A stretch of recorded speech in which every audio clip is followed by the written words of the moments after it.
Hello everyone, চলে এসেছি আবারও একটা মিনি ব্লগ নিয়ে। তো বেসিক্যালি এই ভিডিওটা অনেকদিন আগের, তো গ্যালারিতে আছে বলে আমি ভাবলাম তোমাদের সাথে শেয়ার করাই যায়। কিছুদিন আগে আমি ছিলাম আমার মামার বাড়িতে, আর আমার মামার বাড়িতে তোমরা এর আগে অনেকবার দেখেছো পুকুর রয়েছে, আর পুকুরে আমি চেষ্টা করছিলাম ছিপ দিয়ে মাছ ধরার, কিন্তু আমি তো ভীষণ বড় একটা অকম্যের ঢেকি, একটা মাছও আমি ছিপ দিয়ে তুলতে পারিনি।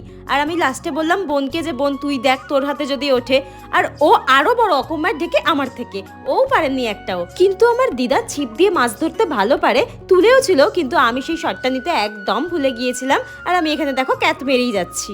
তারপর আমি আমার মামার বাড়ির পেয়ারা গাছে ওটা বাদরামো করছিলাম, যেটা আমি ন্যাচারালি করে থাকি। যাই হোক, বিকেলবেলা আমি বোন আর ভাই গ্রামের চারিদিকটা ঘুরতে বেরিয়েছিলাম, আর তোমরা দেখো কি সুন্দর দেখতে লাগে চারিদিকটা। তোমরা কারা কারা এরকম গ্রামের দৃশ্য দেখতে ভালোবাসো আমাকে অবশ্যই কিন্তু কমেন্ট করে জানিও। আর আজকের মিনি ব্লগে আমি কারোর কমেন্ট পড়তে পারলাম না, তার জন্য এক্সট্রিমলি সরি। নেক্সট মিনি ব্লগে অবশ্যই পড়বো। টাটা।